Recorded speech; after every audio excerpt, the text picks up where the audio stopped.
Continuing on.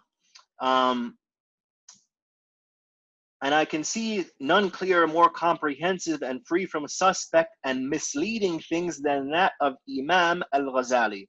May Allah be pleased with him. So we talk about Imam al-Ghazali all the time. He is our exemplar. He is, mashallah. Can't say enough about Imam al-Ghazali. He needs to be taken seriously. I would say if a Muslim is not taking Imam al-Ghazali seriously, then you're at the risk of failing as a Muslim, basically. Right? Even if you're Hafiz of Quran, no matter what title you have, how many topis you have, how many turbans, the size of the turban, the size of the thobe, how nice the clothes are, how good your Arabic is. If you're not connected to Imam al-Ghazali, then you have a problem. I'll just be real explicit. Right? So the manhaj of al-Ghazali is what saved the Islamic nation. It saved the Islamic nation. So if we want people who are saved, we have to take Imam al-Ghazali seriously and pay him homage, give him respect. This is to be found in the first volume of the Foundations of Belief in the Ihya. Should you wish for more, then look into the Jerusalem Epistle, a Risala al-Qudsiyya, in the 3rd chapter of the same book.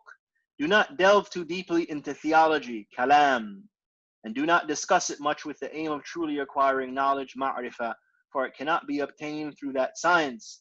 If you want to acquire truly this knowledge, you must travel its path, which is to adhere to taqwa outwardly and inwardly, to meditate on verses and hadith. We talk about meditation from before as well, meditating on the ayat of Quran.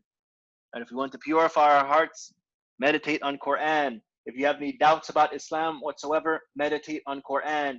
Have problems in your life, meditate on Quran. Allow the Quran to percolate throughout your entire being, throughout your entire soul, through the heart, right?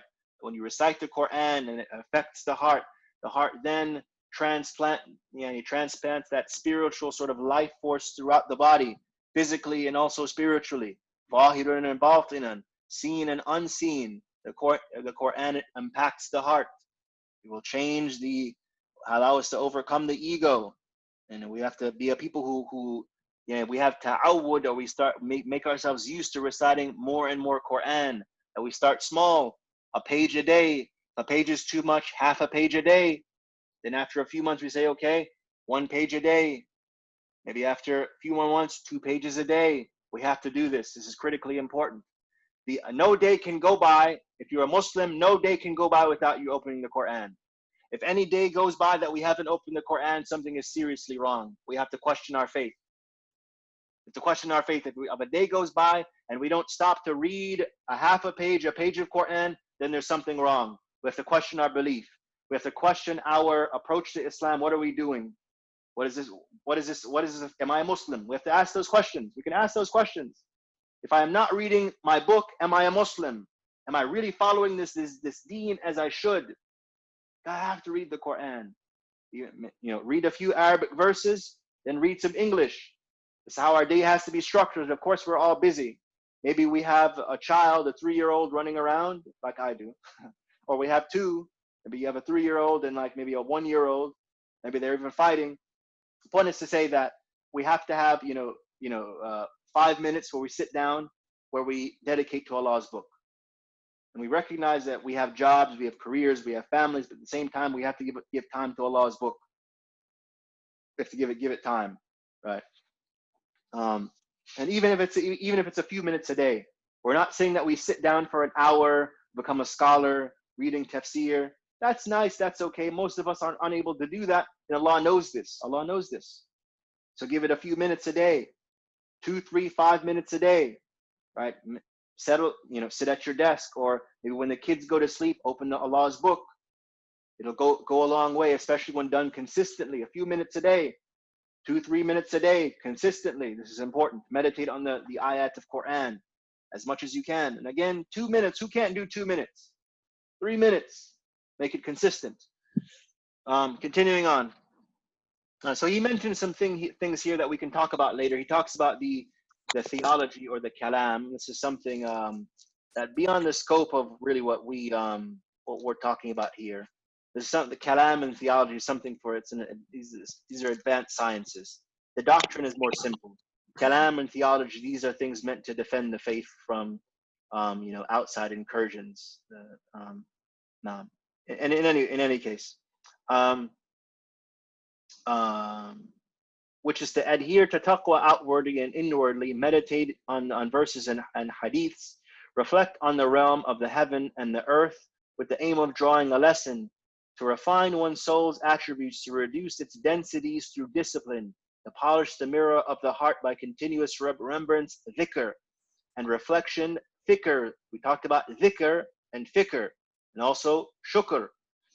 So dhikr, fikr, and also by shunning everything that might distract you from devoting yourself entirely to this affair, right?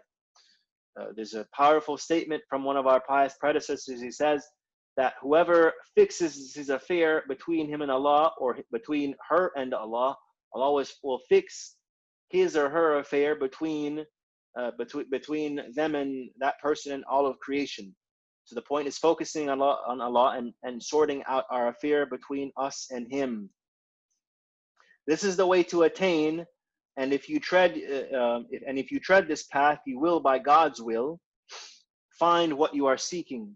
The Sufis have struggled against their souls, disciplined them, and weaned them from their habits and familiar things, because they knew that on this depends the fullness of gnosis, and the fullness of gnosis depends on the realization of the station of servitude, ubudiyya, which is the aim of the Gnostics and the hope of those who realize. May God be pleased with them all. So this is the chapter on doctrine. We ask Allah to accept from us and allow us to be a people who hold firm to the Islamic doctrine, that we use it as a lens to understand the world, to see things clearly, to see through the liberalism, the capitalism, the feminism, the communism, the socialism, ism. Basically, all of these things are competing doctrines with Islam. And they're usually inspired by Iblis, none other. Usually, inspired by Iblis. Right? Basically, it represents a counter narrative. Represents the side of darkness. We said that we have the side of light, the manhaj of the prophets, and then the manhaj of the Dajjala, the Dajjalin, or the people who follow their desires, and they're really following Shaitan. And Shaitan takes them on a ride, effectively. It's how we should understand it. Now, okay, so we end here. We ask Allah for tawfiq in understanding these lessons and imbibing them the best way.